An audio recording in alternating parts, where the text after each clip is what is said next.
Assalamualaikum warahmatullahi wabarakatuh. Perkenalkan, nama saya Windy Nur Septiani Ayuningrum. Saya dari Prodi Perpustakaan dan Sains Informasi Universitas Yarsi. Di sini saya akan membahas novel yang berjudul Dan Bidadari Surga Pun Cemburu.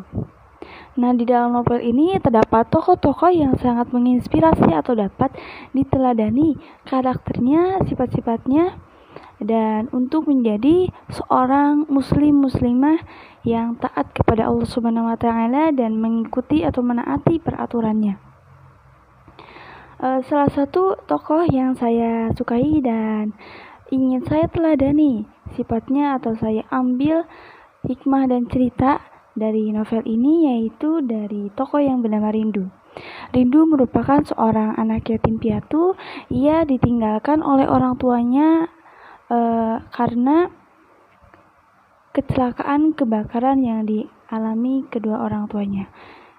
Dan karena ia hidup sebatang kara, ia pun akhirnya memutuskan untuk melanjutkan pendidikan ke pondok pesantren selama 6 tahun dan menjadi seorang hafizah dan menjadi seorang muslimah yang taat akan peraturannya, menjaga aurat, menjaga pandangan, dan itu sangat menginspirasi saya sebagai seorang wanita untuk menaati Tuhan saya yaitu Allah Subhanahu wa taala agar lebih taat kepadanya, agar mendapat ridhonya, terutama tentang berbakti kepada kedua orang tua. Di sini membahas bahwa berbakti kepada orang tua juga merupakan salah satu untuk mendapat ridho Allah Subhanahu wa taala. Sini Rindu mencerminkan seorang sosok muslimah yang solehah, yang menaati perintah Tuhannya, perintah Allah Subhanahu wa taala dan juga gurunya.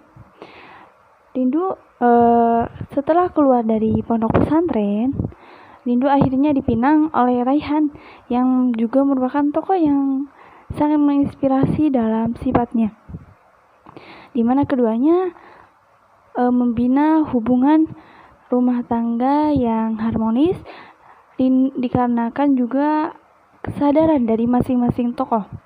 Raihan sadar akan tugasnya sebagai seorang imam dan dia pun mengayomi istrinya, menjaga istrinya dan mencintai istrinya. Dan Rindu pun menaati suaminya apapun perkataan suaminya selama itu dalam jalan kebaikan.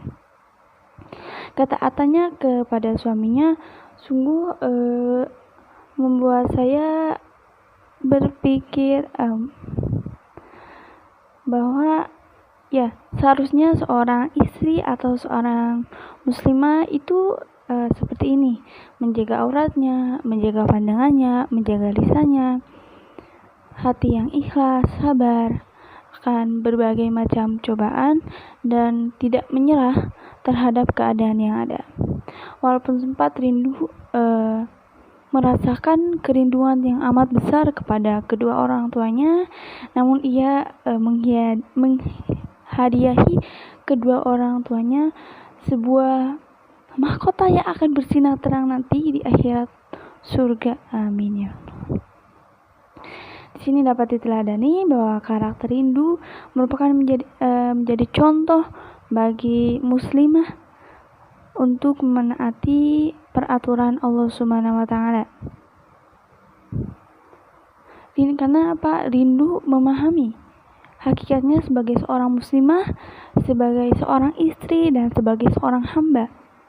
Ia mengabdikan hidupnya kepada suaminya, menaati dan hidupnya sederhana walaupun suaminya merupakan seorang pengusaha yang sukses. Ia memikirkan orang-orang di sekitarnya dan juga menjadi seorang ustazah atau mengajar di pondok pesantren Niyatama. Ia mengabdikan ilmunya sebagai seorang hafizah dan menjaga anak-anak yang juga senasib dengannya yaitu seorang yatim. Di sini di buku ini insya Allah teman-teman dapat menemukan karakter yang dapat membimbing atau menjadikan teladan. Dan saya setelah membaca buku ini, saya selalu terharu kata-katanya dan ceritanya yang diringkas di dalam buku ini, yang ada di dalam novel ini, sungguh mengingatkan saya dan menyadarkan saya betapa kurangnya saya dalam mencintai Allah Subhanahu wa taala, betapa kurangnya saya sebagai seorang hamba. Oleh karena itu, saya rekomendasikan kepada teman-teman untuk membaca buku ini agar dapat melihat gambaran atau melihat gambaran seorang rindu yang menaati perintah Tuhannya, menaati perintah gurunya, menaati suaminya, menjadi muslimah yang insya Allah surga pun merindukannya. Dan di novel ini selalu menginspirasi saya untuk menjadi muslimah yang lebih taat lagi kepada Tuhan, kepada Allah Subhanahu wa taala, menjadi insya Allah muslimah yang berbakti kepada kedua orang tua dan membahagiakan mereka. Sekian dari saya. Wassalamualaikum warahmatullahi wabarakatuh.